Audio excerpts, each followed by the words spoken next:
Revenons ensemble sur les critiques qui visent l'instance chargée des élections RDC avec Denis Kadima, le président de la Commission électorale nationale indépendante. Bonsoir et merci d'être avec nous. Bonsoir, monsieur Dessau. Beaucoup d'observateurs doutent quant à la tenue d'élections en décembre prochain en RDC. Question simple, y aura-t-il des élections en RDC en décembre prochain? Oui, tout est mis en œuvre pour qu'il y ait élection et nous n'avons aucune raison de penser que tel ne sera pas le cas. Parce que la commission est en place, elle travaille et elle a un calendrier qu'elle respecte assez rigoureusement. Donc il n'y a pas à se faire des soucis. Pourtant, le scénario d'un glissement du calendrier est régulièrement évoqué par l'opposition, notamment par le programme des Nations Unies pour le développement. Même le président Félix Tshisekedi l'a évoqué l'été dernier. Dans ces conditions, êtes-vous sûr, pouvez-vous garantir ce soir qu'il y aura bel et bien des élections en décembre prochain en RDC? Quand les gens évoquent un report, c'est simplement parce que c'est un des scénarios possibles dans tout projet. Dans le projet électoral, vous pouvez envisager un report. Mais moi, je peux vous dire que nous sommes en voie vers la tenue des élections telle que prévue dans le calendrier. Dans la presse, vous dites que le glissement du calendrier électoral n'est pas une option, mais est-ce que les financements nécessaires pour organiser ces élections vous ont été fournis? Oui, d'abord, il faut dire que c'est le gouvernement qui nous finance à 100% et depuis tout ce que nous faisons, c'est financé par le gouvernement et ça avance. Combien avez-vous reçu jusqu'ici? Bon, je ne peux pas vous donner le chiffre, mais je peux vous dire que le budget lui-même est de 1,1 milliard de dollars. Et que nous recevons l'argent, c'est pour ça que nous avons pu faire l'inscription et que nous sommes dans... Est-ce que vous avez reçu les fonds nécessaires? Ah oui, bien sûr. C'est beaucoup d'argent que nous avons reçu jusque-là, mais on n'a pas encore tout.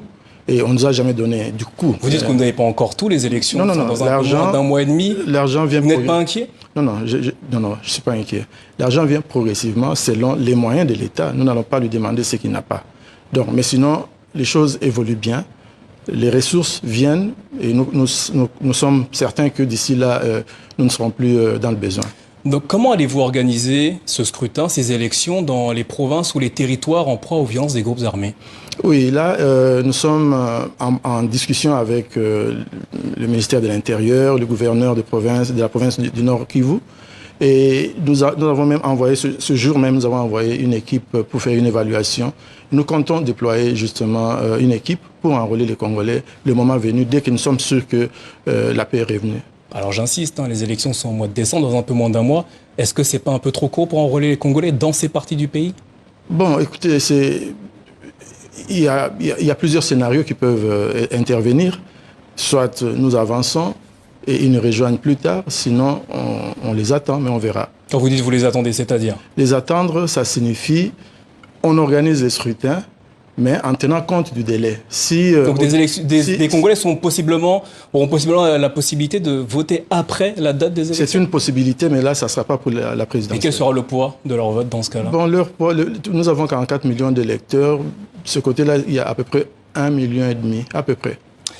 Que prévoit la CENI pour la sécurité des candidats? Je rappelle que nous sommes dans un pays où Chérubin Okende, un opposant, a été assassiné et notamment Delis Sanga a été attaqué ces derniers jours. Oui, là, ce n'est pas vraiment du ressort de la CENI, c'est le ministère de l'Intérieur qui s'occupe de la sécurisation. Mais nous, évidemment, nous ne pouvons que leur donner des conseils. Mais la CENI ne s'occupe... Non, c'est justement attirer l'attention des autorités sur des cas d'insécurité potentiels. Plusieurs figures de l'opposition comme Martin Fayoulou, Moïse Katumbi dénoncent, je cite, un fichier électoral fantaisiste. Pourquoi ne pas avoir fait un audit indépendant comme le demandait par exemple l'opposant Martin Fayoulou? Nous l'avions voulu, nous avions invité la francophonie, elle est venue, mais cela n'a pas été possible, elle s'est retirée parce qu'on ne voulait pas d'elle. Mais il fallait parer au plus pressé, nous avons utilisé notre méthode, nous avons recruté des gens après appel à candidature, et cela a été fait. L'opposant Martin Fayoulou dit qu'il y a à peu près 10 millions d'électeurs fictifs dans le fichier électoral. C'est des chiffres qu'il devra démontrer. Ça, c'est des chiffres qu'il a lancés comme ça, mais nous n'avons aucune idée d'où il tire ces chiffres-là. Donc selon vous, le fichier électoral est sûr? Il est bon. Il est fiable. Traditionnellement, les listes électorales étaient affichées dans les lieux publics. Désormais, il faudra consulter un agent dédié à la CENI pour les consulter. Non. Pour quelle raison avez-vous changé cette règle? Il y a un malentendu là. Voilà ce qu'il y a. La loi prévoit que nous affichions, mais l'espace physique n'est pas suffisant. Je vous donne une idée, c'est comme une maison taille ordinaire. Il faut afficher 1 500 000 électeurs. Ce n'est pas possible. C'est pour ça que nous avons une disposition supplémentaire qui consiste à donner l'occasion aux gens de voir un préposé à la consultation de la liste. Et cela a été interprété comme si nous ne voulions pas afficher. C'est simplement la réalité. Nous avons des grands territoires avec beaucoup d'électeurs. Nous n'avons pas assez d'espace physique pour tout afficher. Dans nos reportages qu'on a réalisés grâce à nos équipes sur place, on a pu constater que la qualité des cartes d'électeurs laissait à désirer. Dans ces conditions, comment allez-vous empêcher les possibles fraudes? Oui, ça c'est un problème réel et nous y travaillons. Il y a eu une série de cartes qui posent problème et nous avons déployé les équipes. On est en train de renouveler ces cartes-là. Vous êtes en train de les renouveler, ça veut dire que le jour de l'élection, il n'y aura aucune chance pour les possibles fraudeurs? Non, parce que d'ici là, nous aurons satisfait tout le monde. Combien de cartes sont concernées On n'a pas une idée exacte, mais on saura. Corneille Nangaa, l'ancien président de la commission électorale, votre prédécesseur, a porté de graves accusations à l'encontre du chef de l'État, Félix Tshisekedi. Selon lui, un accord politique a été conclu à l'époque avec l'ancien chef de l'État, Joseph Kabila, pour permettre une transition pacifique dans le pays. Ces accusations ne risquent-elles pas de remettre en question le rôle de la CENI en RDC?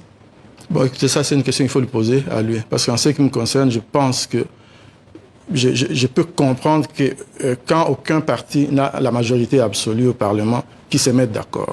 Ou si la majorité ne permet pas de tout contrôler parce que la présidence va à un autre parti, les gens peuvent se mettre d'accord. Si c'est un tel accord, moi, je n'ai pas de souci.